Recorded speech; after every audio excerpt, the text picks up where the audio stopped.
EUH 1000, the first half of the class. This week we are in our second week, and we will be dealing with ancient Egypt.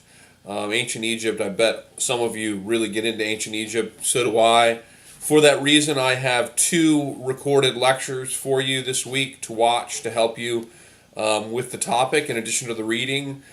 Please read from our textbook, Cole and Symes. Please read from Chapter 2, as well as any other sections in either Chapter 1 or 2 that deal with ancient Egypt.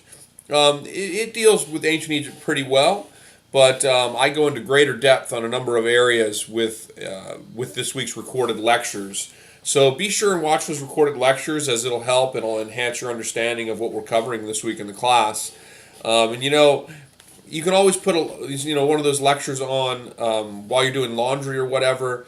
I put them there to assist you, to help you. They have closed captionings for anybody that needs them.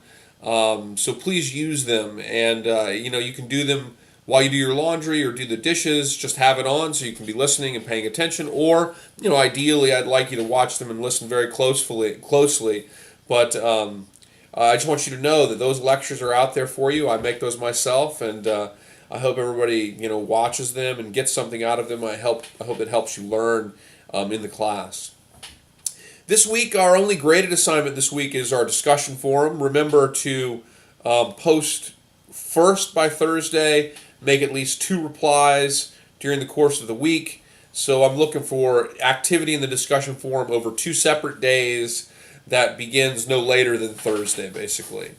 1 post, 2 replies. The reason I do that is because I want you to be interactive in the discussion forum. I don't want you just going in there on Sunday, posting and replying a bunch of times and then being done with it, because it's not really interactive in that sense. No one's ever going to see what you posted there. So I'd like the discussion forum to be something that is interactive. So please use that for full points.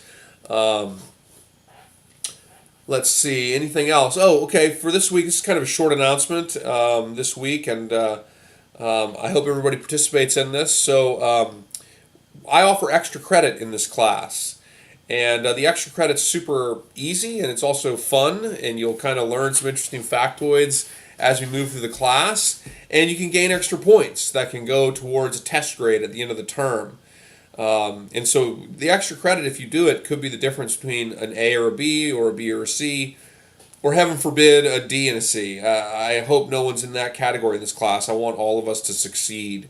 I don't ever like giving out bad grades, so I try to do my job for you, and I hope you try to do your job for me. And remember, I'm always here, so any questions you have, make sure you email me. You can come by my office as well if you're in Florida, here in Bradenton, Sarasota. My office is at the Bradenton campus. It's in the Social and Behavioral Sciences Department, and it is number 124. So you just enter there in new building 9, second door on the right, and you'll find me in there.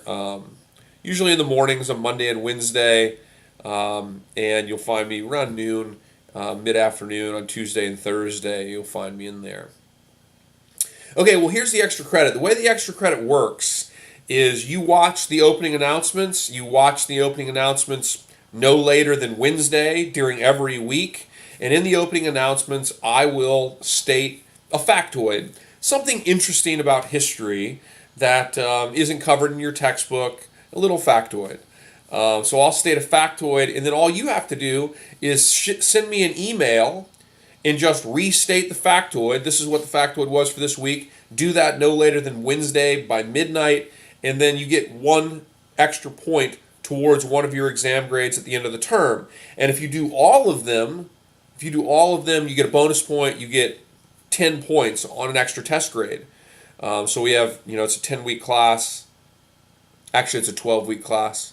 So I will give you actually a bonus point. I'll give you 13 points. Sorry about that. I forgot. 10-week, 12-week. This is a 12-week class now.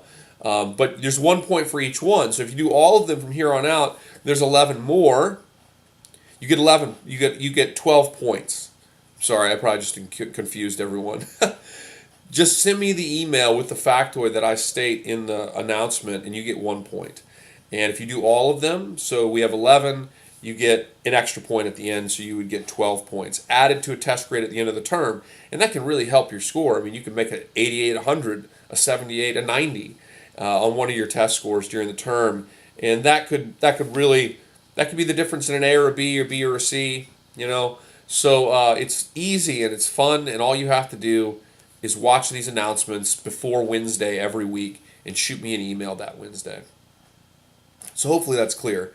The factoid for this week is this. This week we're dealing with the development of, ancient Egypt, one of the great civilizations of the history of humanity, and perhaps the greatest of the ancient civilizations. Of course, associated with building of the pyramids, the Sphinx, tremendous expansive influence in the region as well, and an ancient civilization that spanned a period of upwards of 2,000 years. The factoid is this. Around about 3,100 to 3,000 BCE, so 3,000 years before the Common Era, this is about 600 years or so before the building of the Great Pyramid of Khufu at Giza Plateau. Egypt was united. Egypt was united by a king that called himself Narmer. And Narmer, who we get this information from an archaeological find known as the Narmer Plate, or the Narmer Plate, which was an archaeological find that depicted Narmer, this Egyptian king, uniting Egypt in Upper and Lower Egypt, uniting them together.